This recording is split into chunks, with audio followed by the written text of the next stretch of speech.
Olá, estamos aqui com mais um podcast da consciência. Meu nome é André Emboaba, sou terapeuta integrativa e consteladora familiar. E estou aqui com a minha companheira de podcast, Heloísa Brião. Elu, com você.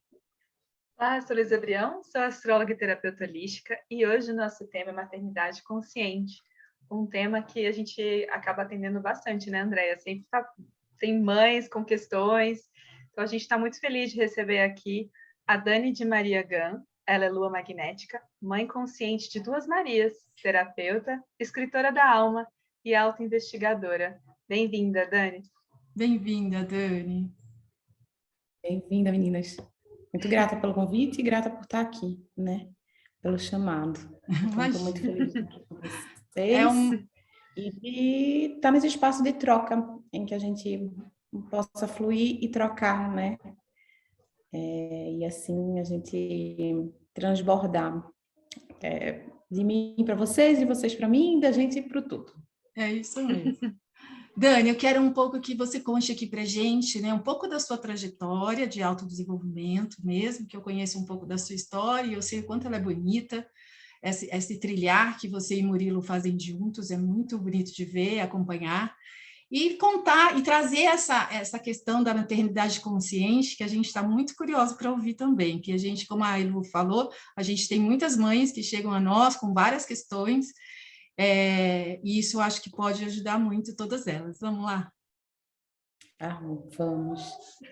É sempre um treino trazer nossa história, né? Porque a gente vive tanto, e hoje em dia eu sinto que o mundo está tão acelerado, assim, realmente, não só porque as pessoas estão se sentindo ansiosas, mas eu sinto que o tempo, ele tá com esse movimento, assim, né? Tudo acontece muito rápido.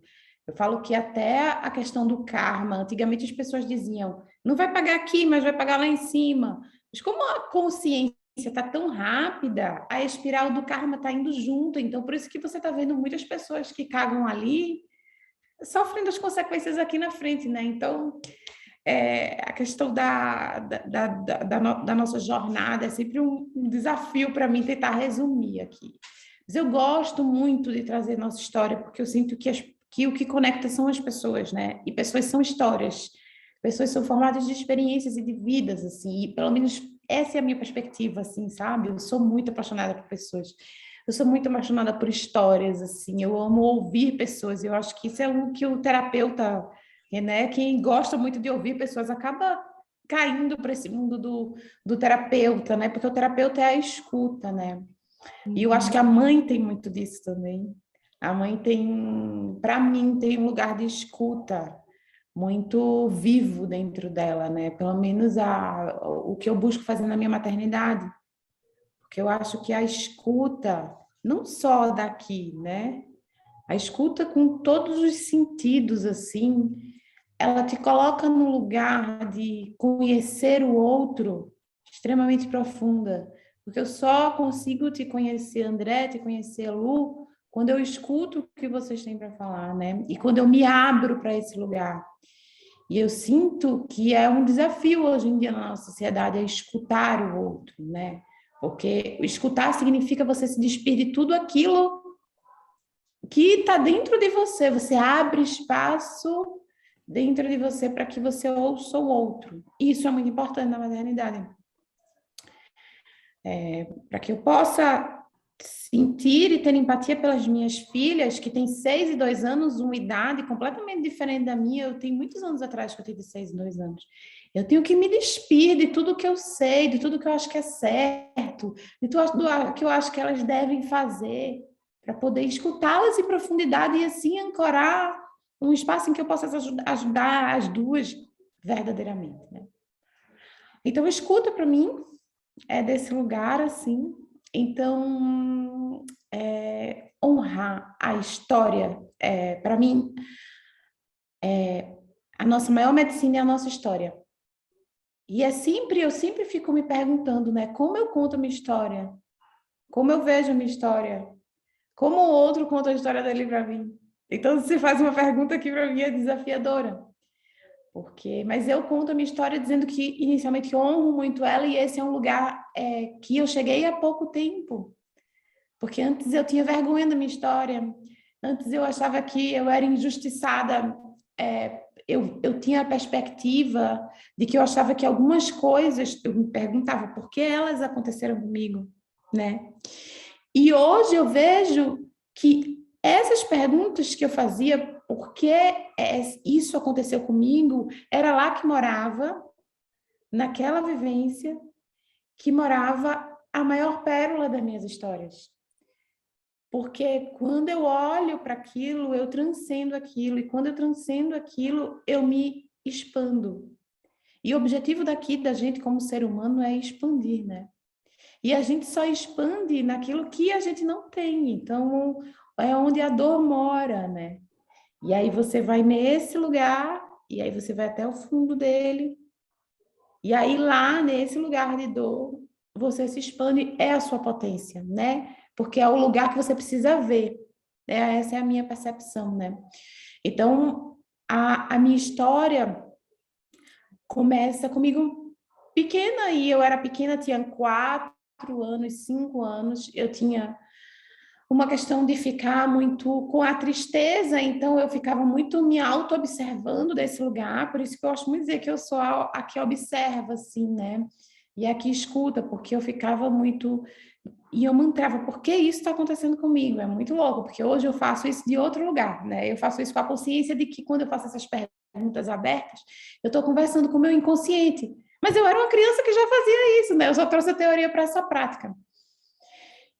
E eu dizia, cara, por que isso está acontecendo comigo? Eu acho que isso que está rolando aqui não está certo, mas isso tudo me nutre para ter certeza do que eu quero fazer. Eu quero ser a melhor mãe do mundo, para mostrar como é que você é uma mãe incrível. Eu agora vejo. Então, eu passo da minha infância até a minha idade adulta, me fazendo esse questionamento, porque eu sempre sonhei em ser mãe. E aí é óbvio que quando eu viro mãe, isso que era tão latente dentro de mim, que eu dizia que não era certo aquilo que eu estava vendo, e que eu sabia como era certo. Então, quando eu engravido e eu tenho a minha primeira filha, eu tenho um grande baque, porque o maior sonho da minha vida estava simplesmente manifestado em outro ser humano, e eu sabia a responsabilidade que era.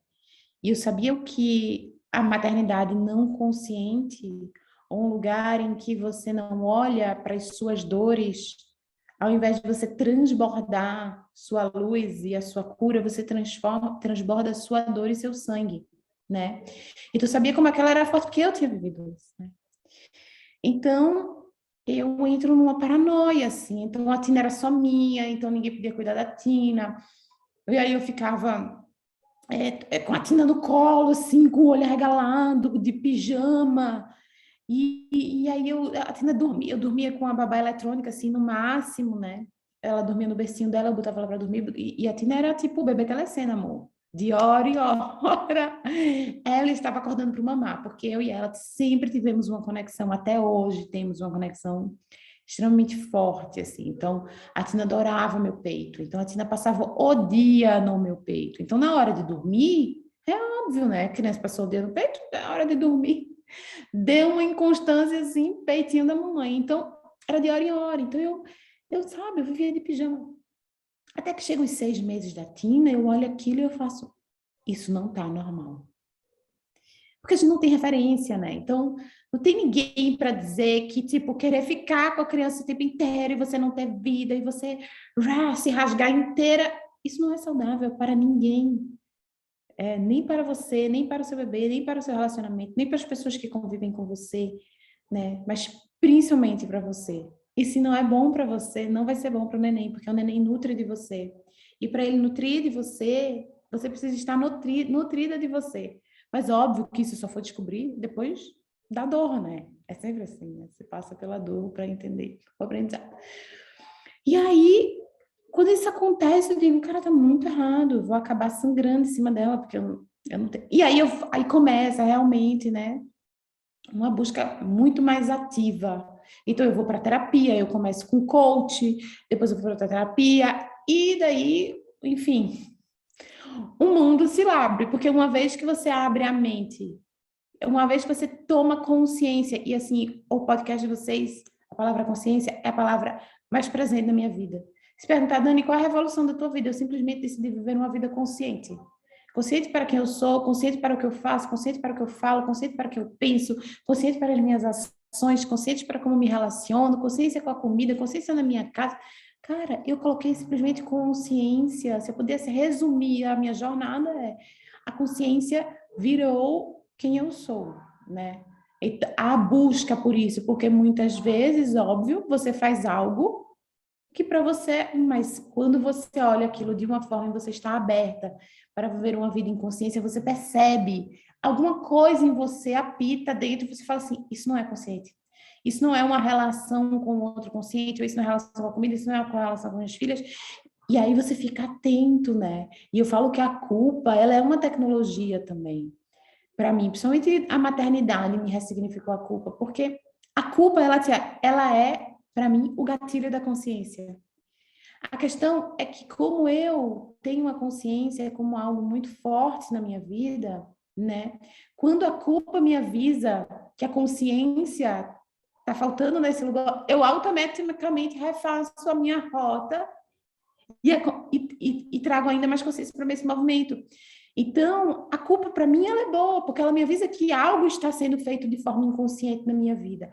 O ruim da culpa é quando a gente fica no lugar dela. Então, eu não tomo nenhuma atitude a partir desse gatilho que só a culpa pode me trazer, né? Então, me sentia que, beleza, gratidão, culpa, vou mudar. Não sofro pelo que eu fiz, porque eu tenho compaixão e gratidão, porque aquela Daniela que fez isso, ela não tinha consciência, né? Então, a culpa, ela não entra em mim, ela é apenas uma professora.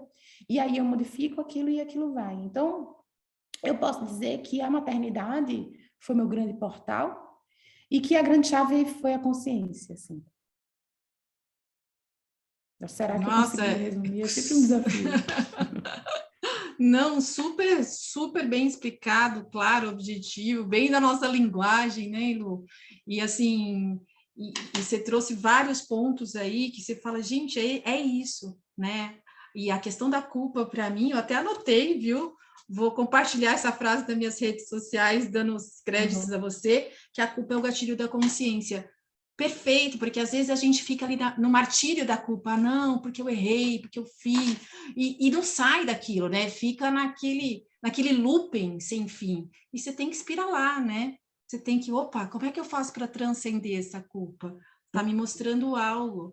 E o que você me traz é exatamente isso, a gente transformar essa pergunta que você trouxe, né, no início, ali que você falou, simplificar, por que isso acontece comigo? Por que isso acontece comigo? Para uma pergunta mais simples, né? Para quê? O que eu tenho que aprender com isso, né? O que isso aqui está trazendo para a minha vida? Né? Para que eu estou passando por essa situação? Eu sei que em muitos momentos, né, e você já deve ter passado por isso, Elu, a gente vê os nossos clientes passando por isso, no sentido de, às vezes você está naquele turbilhão, né, no olho do furacão, e às vezes você não consegue nem respirar para dar esse passo. Eu entendo, é difícil mesmo, não é uma coisa simples, mas só de você, eu falo assim, só da gente ter a consciência, a gente já consegue sair desse olho do furacão um pouquinho mais rápido, com um pouquinho mais de consciência para você dar o próximo passo e saber como buscar alternativas, né, para essa mudança, que foi o que você fez. E Dani, mais uma coisa que você falou que eu adorei, você falou assim, não veio ninguém me falar que era errado ficar com o bebê no colo 24 horas por dia. Talvez, e eu falo isso também, que não tem tempo, né? Talvez naquele momento, logo que a sua filhota nasceu, você não ia ouvir ninguém. Você ia falar, me deixa aqui cuidando da minha filha do jeito que eu quero, entendeu? A mãe aqui sou eu. Né? A mãe aqui, passeadinho. Porque se você já tinha esse ímpeto, né, você precisava passar por essa experiência desse jeito para você conseguir dar esse salto, né, para ter essa tomada de consciência. Porque se é logo no comecinho, você não ia ter a dor de saber que aquilo estava errado. Sim. Não é verdade? Muito lindo, muito legal. Tem alguma pergunta, Eluzinha? Não, eu só acho interessante isso que a Dani falou e que você também falou, Deia, é que eu percebo muitas pessoas, mais assim da família, eu acredito, Pessoas que eu atendo também, nesse processo de equilíbrio, né, do primeiro bebê, de não quero ouvir a opinião das outras mulheres da minha família, porque todas querem acolher de alguma forma. E aí começa, tá dando leite errado, invadindo um pouco o espaço da mãe, né, assim, dando muita opinião. Mas aí também chega esse momento em que a mãe, de tanto ficar na defensiva, pode não acolher realmente uma indicação de algo importante para ela, mas porque não é o momento, né? Não é naquele tempo em que isso vai ser acolhido, mais para frente talvez. Então é interessante essa busca de equilíbrio entre as mulheres da família. Percebo que sempre tem um conflito quando vem um bebê novo, né? Todo mundo se reestruturando ali sobre aonde que eu estou invadindo o espaço da minha filha, que agora virou mãe, né? E o que eu posso fazer aqui para acolhê-la? Eu quero salvar minha filha, muitas vezes tirando ela dessa situação e ajudar o meu neto passando por cima. Então, é muito interessante essa busca por equilíbrio, né? De ter esse grupo que pode ajudar muito as mães, né? Ajudá-la nesse processo do inicial, até os 3, 4 anos, principalmente, mas tem esse ajuste quase de territorialismo, assim, que eu percebo, né, Dani? Como que você vê isso, assim? Perfeito. Eu vejo isso, assim, não só com a relação do primeiro filho, é porque isso é um marco, né? É um ritual em que tu deixas de ser mãe e a tua filha passa a ser mãe, né? Mas tu não perdeu a tua filha, né? Mas esse é um ritual. Agora tu não és a única mãe daquela relação. E assim, tu sabes que até com as meninas, eu falo que consciência é um grande valor meu, né? Então eu tenho muita honra de estar aqui no podcast que chama Consciência. E por ser um valor muito forte na minha vida, desapego é outro, um valor muito forte na minha vida, mas a consciência é o que guia, assim. Digo que a relação, por isso que eu chamei maternidade consciente, né? A relação com minhas filhas é de um lugar de consciência, apesar da Tonton ter 2 anos e da Tina ter 6. Eu vou dar um exemplo, assim, super rápido. Eu também tenho uma marca de roupas, né, a Roy, e a minha sócia estava passando a semana aqui na minha casa comigo. E ela mora em Florianópolis, então eu estava naquela função com ela. E eu tenho aqui em casa um movimento as crianças sempre participam de qualquer momento que a gente tiver, mesmo se a gente tiver numa reunião de negócios, a não ser que seja um cliente de fora, né?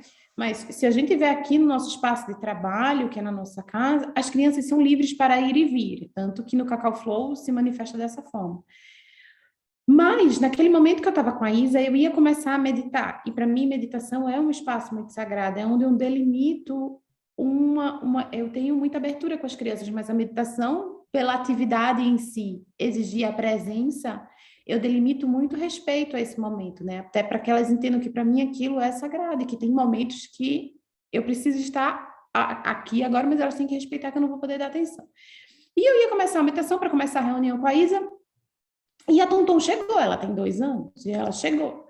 E ela, mamãe, posso ficar aqui? Eu falei assim, claro, filha, você é sempre bem-vinda, mas a mamãe vai começar a meditar. E você sabe como meditar é importante para a mamãe? E você sabe que esse momento é sagrado?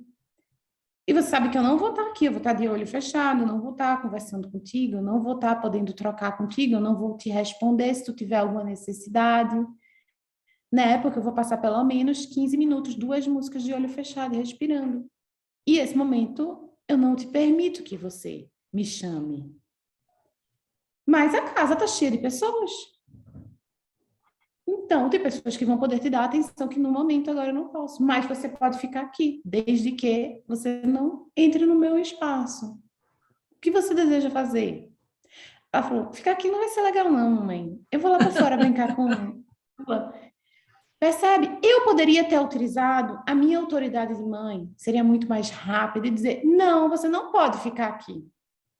Você não pode ficar aqui porque eu vou meter e você vai me atrapalhar. Então, você tem que sair e depois que eu terminar, eu chamo você. Mas quem ia ganhar com isso? Eu não ia ganhar, porque eu não ia construir uma relação de troca com a minha filha. Ela ia me ver como uma autoridade que manda nela, não que a gente tenha uma relação em que a gente dialoga, né? Eu não ia abrir o diálogo para ela.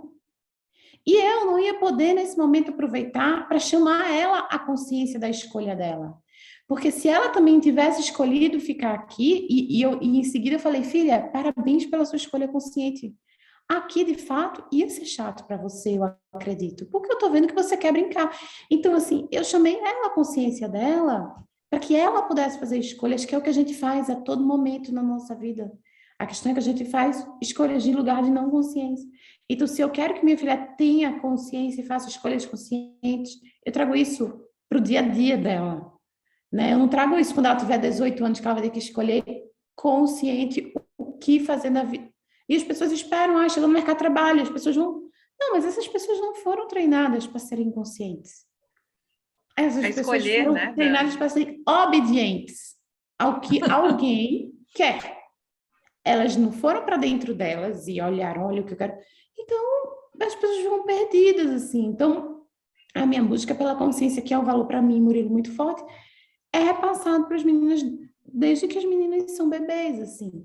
Então, é desse lugar, sabe? Que eu acredito que a maternidade está. De um lugar de que você transborda e você provoca o outro. E você chama o outro para ser quem o outro é. E você dá espaço para que ele pense, ele reflita, ele olhe para dentro. Não um lugar em que você diz o que você acredita, mas o que você faz e vive. E assim, para mim, maternidade é transbordar, sabe? A gente vira... Eu acho que o que acontece é que a gente esquece quando essa relação acontece, mãe e filha, né? Então, voltando às minhas filhas, eu não sou... Minhas filhas ainda não têm filha, eu não vivi essa realidade.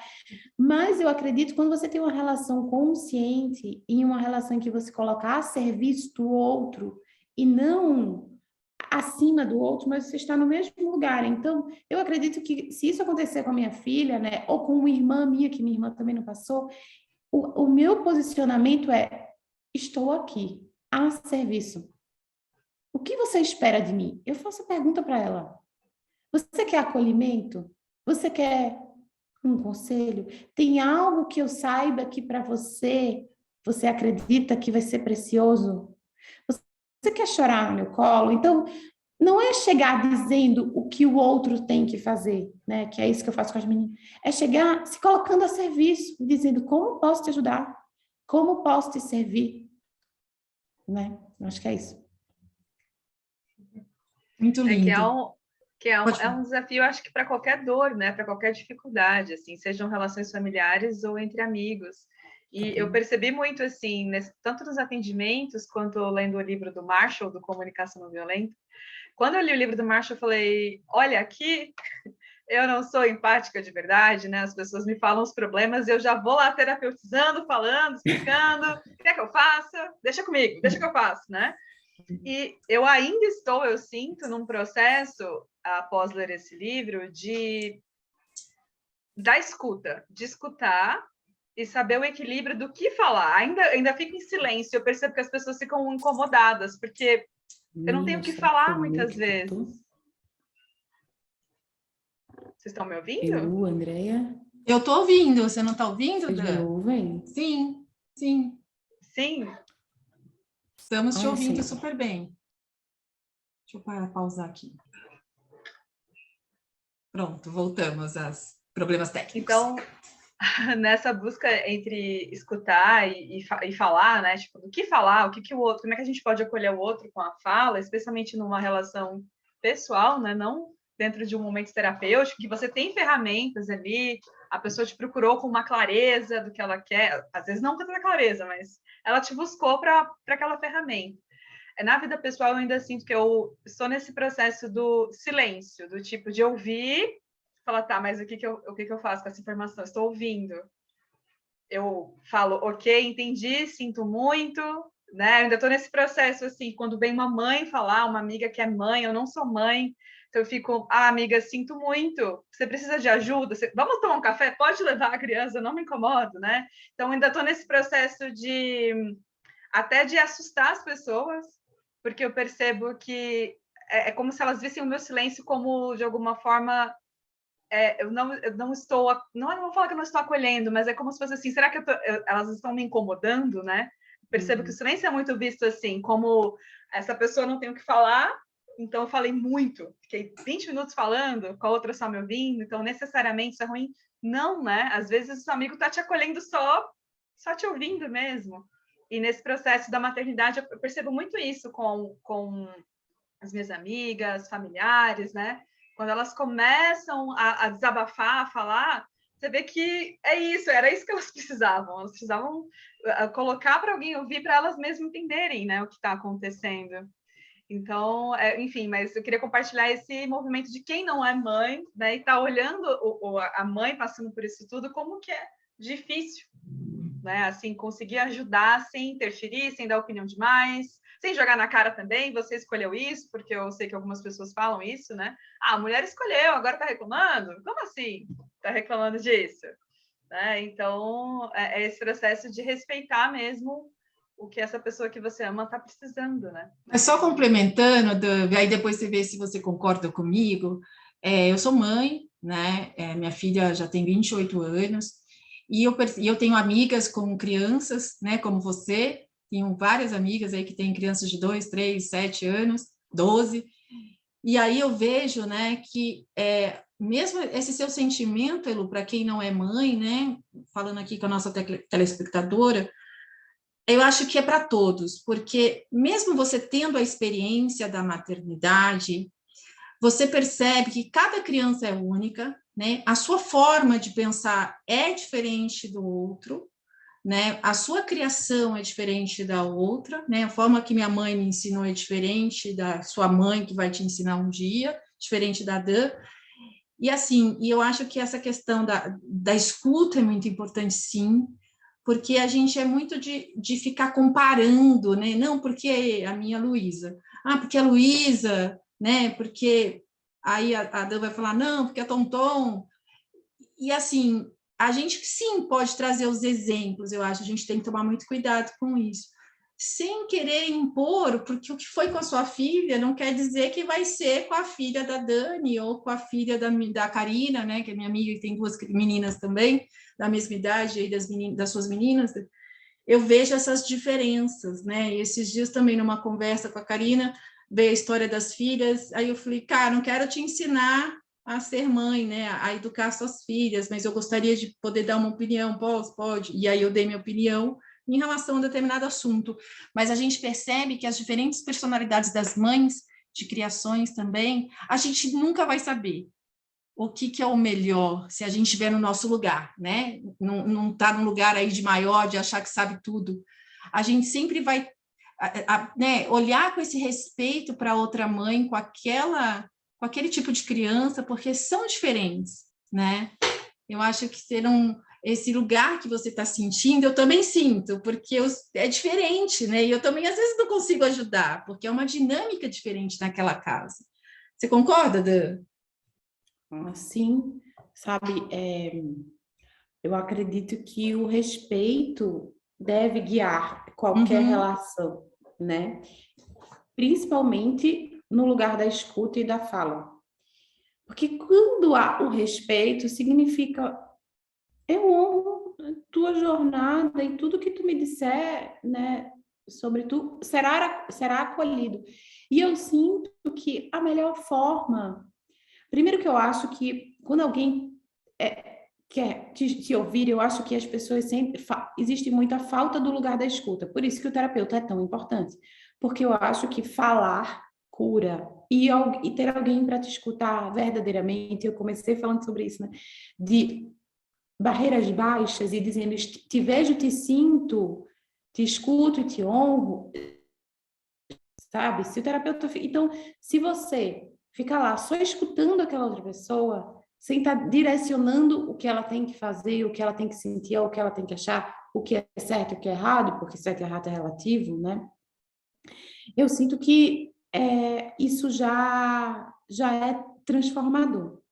Mas eu acho que quando o outro vem para você com muita dor e ele quer algo seu, você pode não ter o que falar e dizer, irmã, eu sou grata por você me ver com esse lugar, né, em que você vai buscar, mas puxa, eu não tenho isso. Sinto que para eu transbordar isso para vocês tinha que ter passado por mim de alguma forma.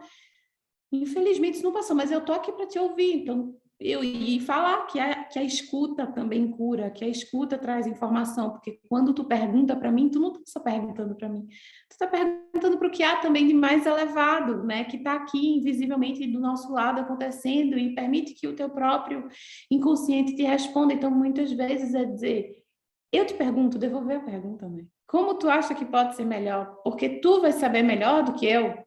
Como pode ser melhor?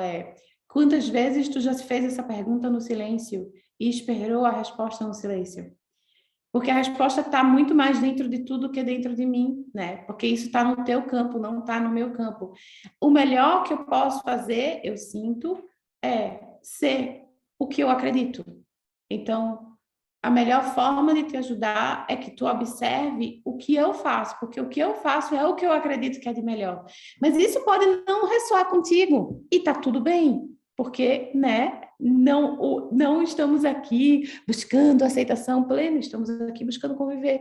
Mas pode ser que um detalhe do que eu faça, se tu estiver com o coração aberto para ver, te gere um insight transformador quando tu traz e adapta para a tua realidade. Então, busca mais ver o que eu faço do que vir em busca do que eu falo, né? Porque o que eu faço é quem eu sou, é isso. E o que está na gente é essa construção aqui. E pode ser aquilo que eu traga para tu, eu não esteja num dia muito legal, mas o que eu faço, não. O que eu faço é o que eu faço. Então, vai te despertar algo, assim. E eu acho também que quando você se coloca no campo de buscar o outro,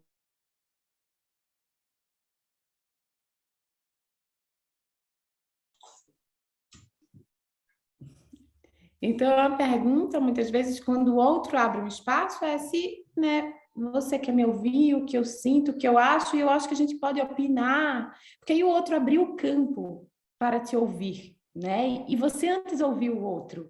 Então, esse campo está aberto. E aí eu acho que você pode opinar, na minha opinião, o que eu faço é opinar menos sobre o outro e mais de forma mais abstraída, sobre o que eu acredito. Então, olha, irmã, não vou falar da tua vida, eu vou falar o que eu acredito. Diante daquilo que eu acredito, tu consegues abstrair, né? Tirar o que faz sentido para tu e o que não faz. Porque a gente não precisa ressoar em 100%, mas se tiver algo, 1% de melhoria na tua vida, porque também vai trazer para mim, e aí a gente cria essa troca. É isso mesmo. Fala, Lu, pode falar. Não, eu estava refletindo assim muito sobre essas questões dos problemas de sono, né? Que a gente tem percebido assim muitas mães cada vez mais reclamando dos bebês não dormindo. Você falou no seu caso, né? O que você percebe que tem acontecido assim? Casos e casos, depende da mãe, depende da situação, lógico, né? Mas muitas vezes eu percebo essa ligação muito forte com o bebê. A gente sabe psicologicamente, todos os estudos, enfim. Mas energeticamente falando, quando a mamãe chega para mim e fala, eu tô com uma questão, meu filho não dorme, tem 3 anos, né? Tem alguma coisa, toda hora ele para, de tanto e tanto tempo, com 3 anos. Ai, gente, eu acho que é a minha internet. Então, muitas vezes, quando eu vejo o campo de uma criança, assim, com 3, 4 anos, e que está com dificuldade de dormir, é muito comum essa criança estar, de alguma forma, desconectada ali dela mesma.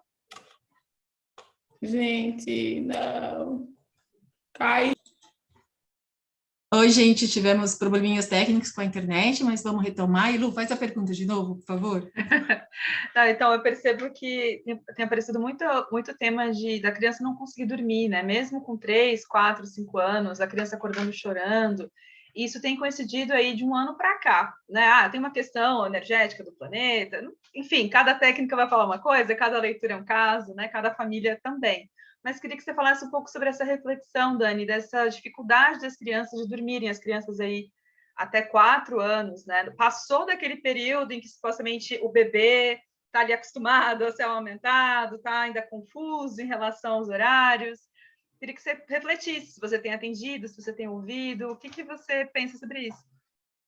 Uhum. Cara, tu sabes que eu sempre acho assim, quando eu tinha a idade que a Tina tinha 6 meses, eu não tinha a consciência que eu tenho hoje, né? Que ela tinha esse processo de telecena. Mas, por exemplo, eu acredito que tem muito a ver com a minha relação com ela.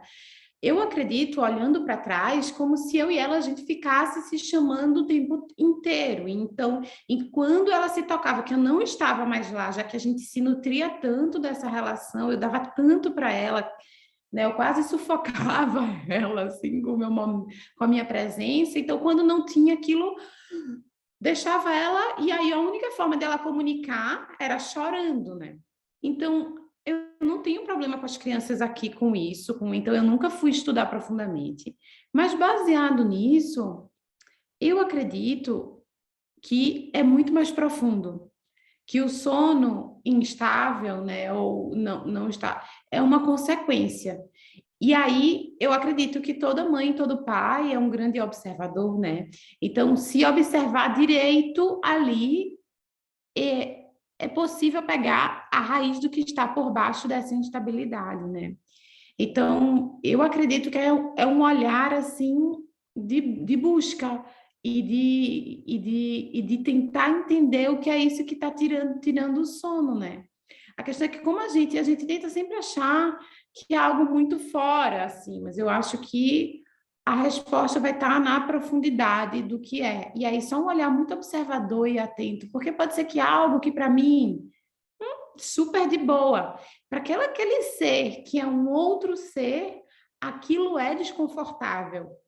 E aí don't take for granted, né? Tipo, não, é outro ser, né? E aí, se você conhece profundamente, você sabe o perfil comportamental daquela pessoa, seja mais fácil ir conseguindo chegar na espiral lá de baixo.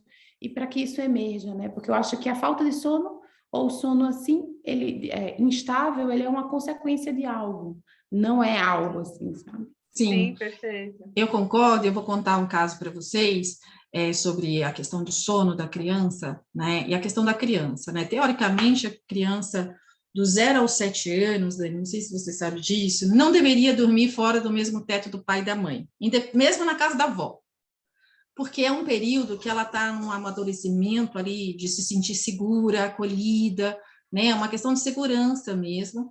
E às vezes, sabe aquela criança que acorda à noite na casa da vovó e fala, eu quero minha mãe, eu quero meu pai, né? Mas está com a vovó, tá tudo bem. E a criança tem esse medo de estar fora desse teto seguro. E nesse período do 1 aos 7 anos, teoricamente, né, não são todos os casos, a criança pode desenvolver a síndrome do abandono. E aí ela traz isso para a vida adulta, né? E aí eu tenho muitos casos assim que eu atendo. E eu tive uma amiga, na verdade, não era nem foi minha cliente na época, que esse caso dela é muito interessante, ela tinha insônia.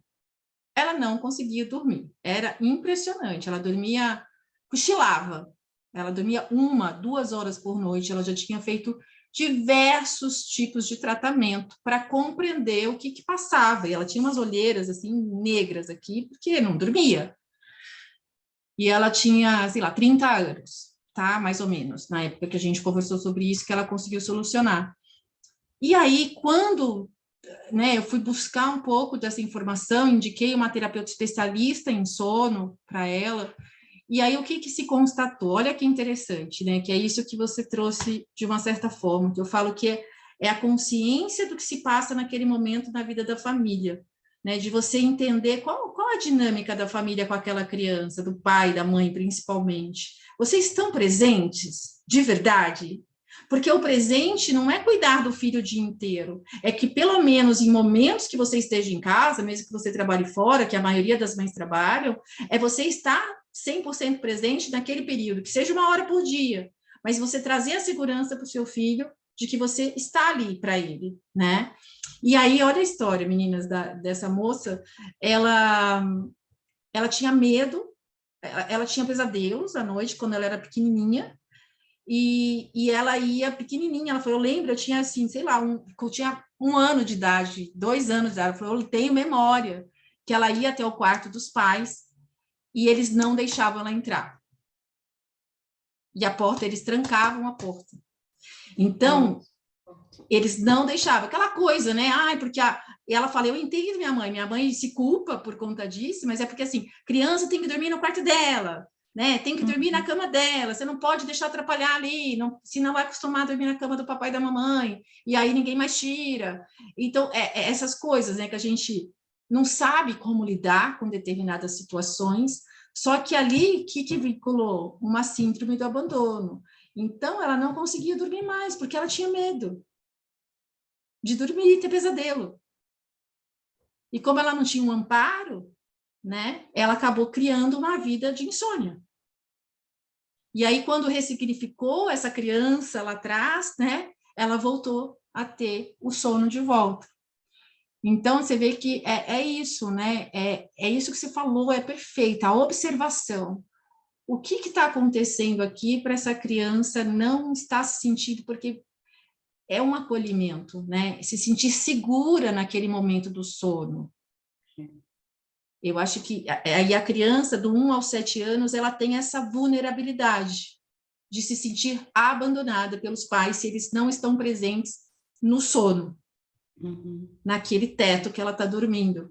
E claro, e a gente sabe, né? A gente tem aí uma infinidade de pais separados, né? Com bebês pequenos. Eu mesma me separei, a Luísa era pequena, e hoje eu reconheço, né? Os trauminhas dela que vêm desse lugar, né? A Luísa, ela ia passar todo final de semana na casa da minha mãe, sabe? Então eu falei, nossa, olha quanta coisa que a gente, né? Inconscientemente, por estar inconsciente da questão, acaba fazendo sem querer e criando alguns traumas nos nossos filhos sem querer, né? Mas aí a gente toma consciência, a gente vai lá dando umas, né, reparando essas arestas aí que foi ficando pelo caminho. Sim. E eu acredito que tudo é perfeito, né? Que se teu filho ou tua filha quis vir com a mãe, com a consciência que tinha para dar o que tinha, era o que vocês tinham combinado. E que depois ela vai acabar dando conta desse trauma, ou quem sabe esse trauma é tudo que ela precisa para encontrar uma potência, que é a potência que ela vai vir servir no mundo. Então, eu acho que por isso que né? O que acontece nesse lugar eu não tinha consciência. Então, não tem como sentir, então não sinta culpa, porque a culpa, ela é o gatilho da consciência. Então, se você sabia e você continuou repetidamente fazendo isso, aí realmente você vai ter que lidar com isso. E talvez essa dor seja o lidar com isso, seja a consequência disso. Mas se não, se você tinha consciência, se você acreditava que estava fazendo o melhor, que o filho tem que dormir não porque você vai ter autoridade, senão você vai virar um bebê chorão, sei lá qual é a história que você acredita, mas se isso você acreditava e era a tua consciência, então tá tudo perfeito, né? Porque você deu o seu melhor, você deu o que melhor tinha que dar, e essa é a história do teu filho, é saber lidar com essa mãe que podia dar até isso aqui, senão vocês não teriam vindo mãe e filha, porque o Criador é perfeito, até em situações que a gente acha que há imperfeição, porque a gente não tá vendo o jogo, o tabuleiro inteiro, a gente tá vendo só a parte visível dele. A gente não está vendo a parte invisível. E eu acredito que aquilo que a gente não vê é muito maior do que aquilo que a gente vê, porque a gente não vê, né? É paradoxal, né? E eu não vejo muitas coisas, então deve ser algo infinitamente maior do que isso aqui que eu estou vendo. E talvez essa história esteja no lugar do que eu não estou vendo, né? Então eu acho por isso que no final tudo é perfeito, né? E eu acho muito bonito, assim, essa coisa da culpa, quando eu observo o mapa astral, né, que eu percebo, olha, dá para a gente observar aqui que lá pelo volta dos 2, 3 anos aconteceu algo na sua família sobre, por exemplo, o irmão que não conseguiu se amamentar, foi para o hospital, tem lá os símbolos que tendem a ter uma história, né, contam uma narrativa. E você pergunta, a pessoa fala, isso aconteceu, então isso teve um impacto no seu mapa, com uma tendência disso. Então, tá ali, na hora que você nasceu, a sua essência trouxe alguns elementos que demonstram como você sente as coisas, como você tá ali até atraindo os mapas das pessoas da sua família numa história, no espaço-tempo, em fluxo contínuo de experiências, né? Então, é muito bonito pensar isso, assim, quando a gente sai perguntando o passado, muitas vezes a pessoa vem na previsão, querer saber o futuro, e aí você fala, não, mas vamos falar ali, o que aconteceu na maternidade? Sua mãe levou um susto? Sua mãe levou um susto? Ela foi assaltada quando estava grávida? Porque tem isso aqui no momento antes de vir, antes de ter nascido, né? E isso impacta em tal, que agora você está revisitando nesse ciclo. É muito bonito. Quando eu falo da culpa, né, eu sempre falo para a pessoa, olha, mas está aqui no seu mapa, essa experiência que você está sentindo. Né? Você pode sair da culpa ou sair do acusador também, né? A minha mãe Sim. não me amamentou, etc. Sim. E observar, mas você, mesmo se ela tivesse te amamentado, talvez, você teria recusado o leite dela com um mapa como o seu. Que incrível. Você teria tido alguma questão ali que impedir essa amamentação, né? Então é interessante esse É isso, jogo. né? Porque de alguma forma era a tua história. Era a tua E história. você tinha que viver muito aquilo, nisso, tá? né? É o que você falou, tinha que passar por aquilo para você chegar em algum lugar que você planejou e que a gente não lembra, né? Como foi esse acordo, né? De histórias para estar aqui. E aí você traz isso com clareza, Elu, porque é isso que a constelação traz, né? Tudo é certo como é, né? E cada um tem a sua história, cada um tem o seu sistema, e nós mães, para as nossas telespectadoras, né, que a Dani está trazendo essa questão da consciência de uma forma tão bonita, somos perfeitas do jeito que somos. Fomos a melhor mãe que conseguimos ser, né? Dentro do que a gente conhecia. E assim, quando a constelação chegou na minha vida, ela me tirou muita culpa. Porque eu tinha muita culpa em relação à Luísa, porque eu era muito jovem, né? Não tinha as informações que a gente tem hoje de internet, né? Não tinha. No máximo que eu comprei foi um livro com nomes de crianças, sabe? O valor da constelação, que foi algo muito importante para você e que Sim. você acredita que te tirou muito dessa culpa, né? Exato. Então, gente, desculpa, né? Travou aqui mais uma vez, mas vamos retomando. É isso, né? Tudo é perfeito como é, tá tudo certo. E é isso, né? Da gente, eu tinha muita culpa e hoje eu reconheço assim, eu fui a melhor que eu pude ser. Dentro daquele momento, que eu falei que eu comprei um livro de nomes, que era tudo que eu tinha sobre bebê na época, nomes de crianças, para escolher o nome da minha filha, e o nome dela nem saiu dali. Então, você vê que assim, a gente tinha muita pouca informação, morava longe da minha mãe, então assim, eu fiz o meu melhor, né? Hoje eu tenho essa consciência que dentro de tudo que eu recebi, eu dei tudo que eu tinha, um pouquinho mais. E ela vai fazer diferente com a filha dela também um dia, se ela tiver, que ela vai fazer diferente de mim, vai ser uma mãe diferente, né? Nem melhor nem pior, e a gente diz apenas diferente. Vai dar um pouquinho mais do que eu dei, com certeza. E é isso, né, gente? A gente não se culpar, a gente tomar as nossas responsabilidades, transmutar as nossas culpas, que é o que a Dani trouxe aqui com tanta leveza, né, de transformar essa culpa, né, transcender, ver, olhar para ela e mudar. E a gente conseguir dar esse passo sem a gente se sentir a pior mãe do mundo, a pior pessoa do mundo, porque não existe pior mãe do mundo.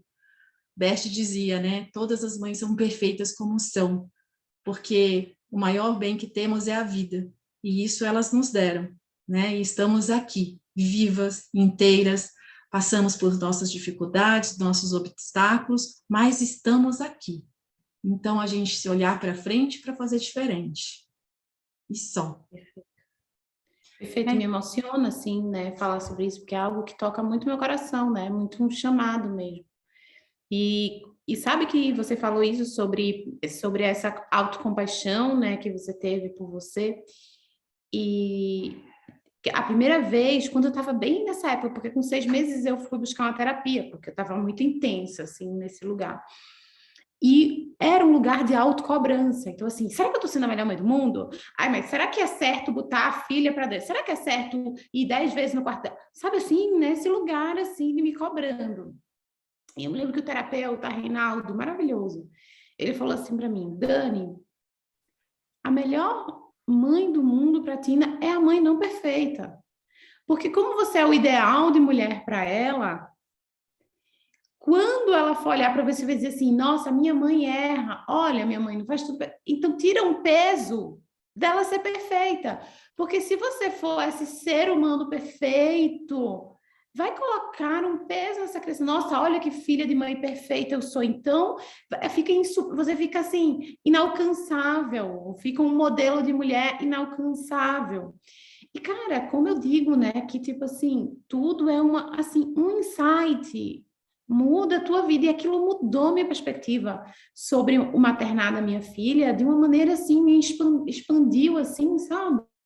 o meu olhar sobre isso, e eu trago isso de forma prática para elas. Então, a Tutu ainda é muito pequenininha, né? Ela tem 2 anos, ela não entende. Mas a Tina tem 6, e para mim a Tina é assim, você pode bater um papo com a Tina, sabe? A Tina, ela vai te dar conselhos, assim, ela é muito maravilhosa. E eu falo, filha, deixa eu te falar, a mamãe não é perfeita. A mamãe erra. A mamãe faz coisas e depois percebe que não foi legal. E eu e tu, a gente tem uma história de uma eternidade. A gente vai ficar muitos anos e muitos anos convivendo juntas. E nesses muitos anos e muitos anos, há uma grande chance de eu fazer algo contigo que tu não acha que foi certo. Então, eu quero te pedir que quando eu tomar essa atitude, você receba ela de um lugar de minha mãe não estava com a consciência de que isso me machucaria. Então eu, Tina, vou até a minha mãe e vou dizer, mãe, isso não foi legal. Isso que você falou, isso que você fez, me fez sentir dessa forma. Como é que a gente pode trabalhar para que eu não me sinta assim, mãe? E aí, Tina, eu vou poder dizer, filha, perdão, eu errei com você. Eu não sabia que isso te machucaria. Como a gente juntas pode cocriar algo que eu sei que é o caminho que a gente tem que chegar, mas juntas, sem que isso invada teu espaço, sem que isso te machuque, sem que isso seja uma questão para tu. Combinado, Tina? Combinado. E eu repito isso para ela incansavelmente, porque eu já estou, né, prevenindo que eventualmente eu vou errar com ela, mas que, cara, ela não fique com isso para ela e que ela não... Então, se ela errar, ela é meu cliente, né? Então, ela chega assim, não estou curtindo isso. Sabe? Isso não é legal. Vamos sentar e vamos ver isso. E assim eu evito uma bola de neve de questões, né? Então, eu sinto que você tirar essa armadura de um lugar de eu sou mãe, eu sei tudo. Não, eu não sei tudo. Eu estou sendo mãe, a probabilidade de eu errar é grande. E para essa relação ser saudável, é só você levantar a mão e dizer, isso não é legal. E eu estou aqui aberta e espaço para te pedir perdão e te dizer como eu posso melhorar e te fazer essa pergunta e a gente co-criar esse espaço juntas, né? Lindo, Dan. Maravilhoso, é isso, né? Nosso programa está chegando ao fim, mas eu queria fazer uma observação aqui, se você me permitir, Dan. Te sugerir, né, de você trocar a palavra perdão para elas, para qualquer coisa na sua vida, pelo sinto muito. Sim. Porque na constelação a gente traz que quando eu peço perdão ao outro, eu jogo para o outro a responsabilidade. Quando eu digo eu sinto muito, eu assumo a responsabilidade de ter te magoado. Então, eu sinto muito se eu fiz algo, filha, que te fez se sentir assim. Mamãe não teve a intenção. Vamos conversar, ver como a gente vai, né, alterar isso aqui agora? Perfeito. Tá? É uma sugestão. Porque é uma sugestão para você, para que você possa transcender isso aí com a sua filha. Então é isso, meus queridos. Desculpa aí, hoje a gente teve alguns problemas técnicos de conexão, acontece, a gente sabe disso. E vamos finalizar agora. Dani, foi uma honra ter você com a gente, né? Sabe o quanto eu sou fã do marido e eu me tornei sua fã depois de ver algumas coisas suas. Hoje acompanho o Cacau Flow, quem não conhece, no YouTube, é um podcast aí maravilhoso desse casal. E realmente, muito obrigada por ter aceitado o nosso convite. Vou colocar todos os contatos da Dani aqui nessa descrição desse vídeo, ou se você estiver escutando pelo Spotify, também vou colocar para que você conheça, né, o material da Dani aí e essa marca que ela tem, que também de roupas femininas maravilhosas. É isso, Lu, muito obrigada, querida, mais uma vez. Agradeço, Dani, Andéia. O tema foi ótimo. Provavelmente a gente vai chamar a Dani para vir de novo, né, Andéia? Com certeza. Falar mais. Falar mais sobre isso. Obrigada, meninas. Eu adorei. Sinto muito, já colocando aqui. Sinto muito por essa instabilidade da internet. Então, mas eu amei o convite, eu amei o nome do podcast de vocês, porque a conversa já parte desse lugar, né? Sim. E gratidão pela troca. Foi uma honra. Tchau, tchau para vocês. Até o próximo podcast. Tchau, tchau. Tchau, tchau. Tchau, tchau.